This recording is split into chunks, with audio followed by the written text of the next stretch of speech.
नमस्कार, मैं सुनीता गोदारा। मेरे YouTube चैनल पर आपका स्वागत है। आज हम सरयू पुस्तक के अध्याय 7 मैथिली शरण गुप्त का अध्ययन करेंगे। यशोधरा पाठ का हम अध्ययन कर चुके हैं। आज हम मैथिली शरण गुप्त की दूसरी कविता भारत की श्रेष्ठता का अध्ययन करेंगे।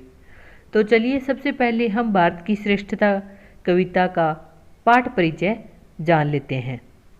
तो भारत की श्रेष्ठता काव्यांश गुप्त जी के प्रसिद्ध काव्य भारत भारती से लिया गया है।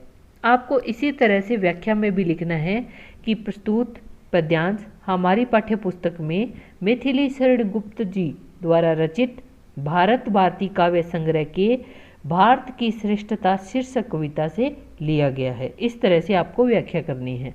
आगे हम पढ़ते हैं, जिसमें उन्होंने पराधीनता और निराशा में डूबी भारतीय जनता को जागृत होने का आह्वान किया है। भारत भारती राष्ट्रीयता की उद्घोषक रचना है। राष्ट्रीय आंदोलन के समय इस रचना को अत्यधिक लोकप्रियता प्राप्त हुई। प्रस्तुत अंश में गुप्त जी ने भारतवर्ष के गौरव में अतीत का वर्णन किया है। प्राकृतिक वैभव से समृद्ध भारत भूमि ऋषियों मुनियों की भूमि रही है। इस भूमि पर अनेक वीर ऋषि मुनि, दानी और चिंतकों ने जन्म लिया है। भारत भूमि संसार के संपूर्ण देशों में सिरमौर है। यह वह पुण्य भूमि है जिसके निवासी समस्त विद्याओं एवं कला कौशल के प्रथम आचार्य रहे हैं। हम ऐसे महान मानवों की संतति होकर भी दुर्गति को प्राप्त हो रहे हैं। संतति अर्थात संतान। तो चलिए हम अब व्याख्या शुरू करते हैं। भारत की श्रेष्ठता। भूलोक का गौरव, प्रकृति का पुण्य, लीला स्थल कहाँ, फैला मनोहर गिरि हिमालय और गंगा जल जहाँ। संपूर्ण देशों से अधिक किस देश का उत्कर्ष है, उसका कि जो ऋषि भूमि है वह कौन, भारतवर्ष है। यहाँ कवि जयशंकर प्रसाद जी कह रहे हैं कि भूलोक का गौरव, प्रकृति का पुण्य, लीला स्थल कहाँ है, कि पृथ्वी का गौरव कौन सा देश है। यहाँ प्रश्न कर रहे हैं कवि कि पृथ्वी का गौरव कौन सा देश है, प्रकृति का पुण्य, लीला स्थल कहाँ है। लीला का अर्थ होता है क्रीड़ा, यानी प्रकृति की पवित्र क्रीड़ा भूमि कौन सी है। फैला मनोहर गिरि हिमालय और गंगा जल जहाँ, यानी जहाँ पर सुंदर पर्वत हिमालय स्थित है और जहाँ पर गंगा जैसी पवित्र धारा बहती है, तो वह देश कौन सा है। संपूर्ण देशों से अधिक किस देश का उत्कर्ष है, यानी पूरे विश्व में, पूरे संसार में जितने भी देश हैं उसमें कौन सा देश है जो सर्वाधिक उन्नत है। उत्कर्ष का अर्थ है उन्नत, उसका कि जो ऋषि भूमि है, यानी वह कौन से देश है जहाँ ऋषि मुनियों का पावन स्थल है, यानी जहाँ ऋषि मुनि रहते हैं, जो ऋषियों की भूमि कहलाती है, वह कौन सा देश है। फिर कवि खुद ही उत्तर दे रहे हैं, भारतवर्ष है, यानी वह कोई और देश नहीं बल्कि वो भारतवर्ष है। उस देश को भारतवर्ष कहते हैं। हाँ, वृद्ध भारतवर्ष ही संसार का सिरमौर है, ऐसा पुरातन देश कोई विश्व में क्या और है। भगवान की भवभूतियों का यह प्रथम भंडार है, विधि ने किया नर सृष्टि का पहले यही विस्तार है। हाँ, वृद्ध भारतवर्ष ही संसार का सिरमौर है। भारतवर्ष को वृद्ध कहा गया है। वृद्ध इसीलिए कहा गया है क्योंकि भारतवर्ष जो है वो विश्व में सर्वाधिक प्राचीन है, संसार का सिरमौर है, यानी वह समस्त देशों में सिरमौर है, यानी सर्वश्रेष्ठ है। सिरमौर का अर्थ है सर्वश्रेष्ठ। ऐसा पुरातन देश कोई विश्व में क्या और है, यानी कवि प्रश्न कर रहा है कि ऐसा भारत के समान प्राचीन देश संसार में कोई और नहीं है, यानी भारत ही सबसे प्राचीन देश है। भगवान की भवभूतियों का यह प्रथम भंडार है।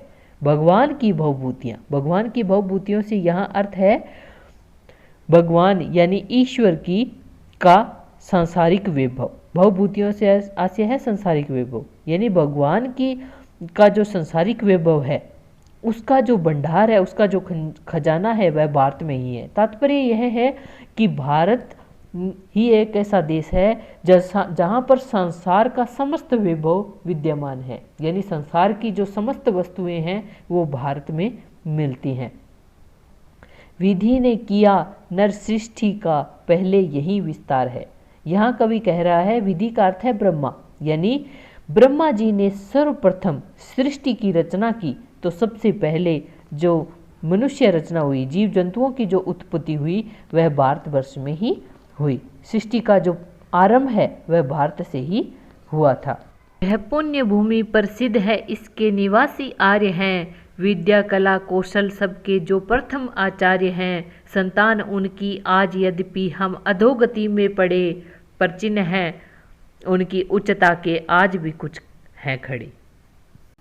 यह पुण्य भूमि प्रसिद्ध है, इसके निवासी आर्य हैं, यानी यह भारत भूमि है वो पूरे संसार में प्रसिद्ध है और यह प्रसिद्ध और पावन स्थल है। इसके निवासी आर्य हैं, यानी इसके जो निवासी हैं, यहाँ निवास करने वाले जो लोग हैं वे आर्य कहलाते हैं। विद्या कला कौशल सबके जो प्रथम आचार्य हैं, यानी वे आर्य ही क्या है, जो आर्य जो है वो श्रेष्ठ और मनुष्य को कहते हैं, तो वे महान विद्वान ही क्या है, अनेक विद्याओं और कलाओं के शिक्षक थे।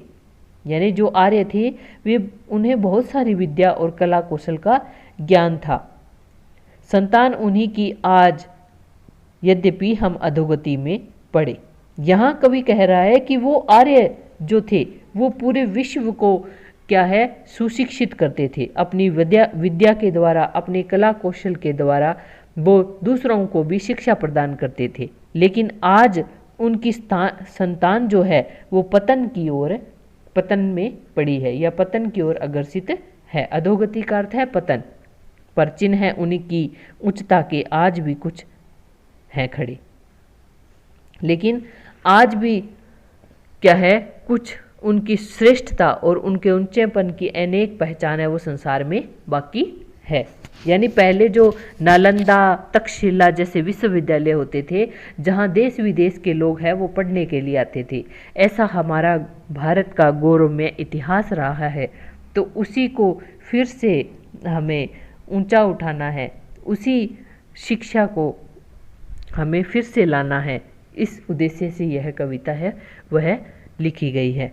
तो आशा करती हूँ कि आपको मेरी ये वीडियो अच्छी लगी होगी और ये कविता आपको अच्छी तरह से समझ में आ गई होगी। अगर आज आपको मेरी वीडियो अच्छी लगी है तो मेरे चैनल को सब्सक्राइब करें और शेयर करना ना भूलें और लाइक करें और कमेंट करके मुझे बताएं कि आपको यह कविता कैसी लगी। Thank you.